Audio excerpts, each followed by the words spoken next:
Tangina mga boss, gulo-gulo na to, balagbagan na, rambulan na dun sa Kongreso.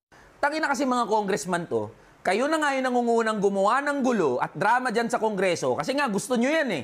Tapos ngayon nagkakandalabo-labo na, pabiktim kayo ngayon yung mababait, malilinis, kayo yung mga honorable dyan sa Kongreso. O sige, isa-isahin natin mga boss. Gets naman namin na lahat ng public officials ay dapat transparent at accountable. Yung budget na napupunta sa kanilang mga opisina ay dapat mai-report sa taong bayan kung paano ito ginastos at saan ito napunta. Pero sa dinami-rami ng ahensya ng gobyerno na merong confidential fund, bakit OVP lang, Office of the Vice President lang, yung pinupukpok nyo? Kung talagang seryoso kayo na sugpuin ang korupsyon, na putang ina, umpisahan nyo mula Office of the President hanggang sa mga ahensya ng gobyerno, hanggang sa mga local government units na meron ding confidential funds. Tapos kayo rin mga congressman kayo, ang kakapal na mukha nyo. Kayo nga mismo hindi nagli-liquidate ng pondo ng mga opisina nyo eh. Liquidation by certification nga yung tawag, di ba?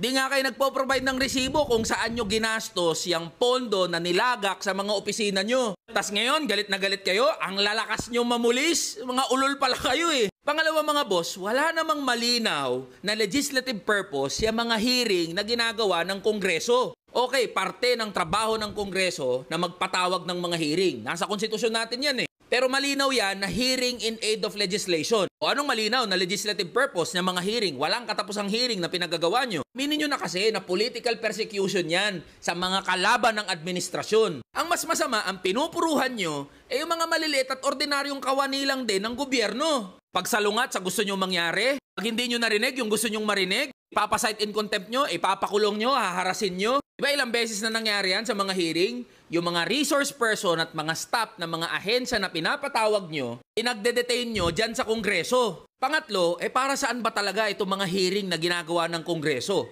Ano ang goal at objective at ganun na lang ka-invested itong mga congressman na maglunsad ng walang katapusang mga hearing? Alam naman namin, nagibaan to ng mga kampo nyo bilang paghahanda para sa 2025 at 2028 elections. Kaya nga nagmamadali na kayo para mapa-impeach si Sara Duterte. Bakit? Pag napa-impeach si Sara Duterte, mai-impeach na rin ang korupsyon, matitigil na ang korupsyon, lahat ng nawawalang pera, mababalik na, lahat ng confidential funds, maliliquidate na, magiging maayos at maganda na serbisyo ng gobyerno, gaganda na ekonomiya ng Pilipinas, magiging okay na buhay ng mga manggagawa. Pare-pares naggago itong mga congressman na to eh. Kaya mga boss, yung drama ng Kongreso tsaka Senado, wala tayong mapapala dyan.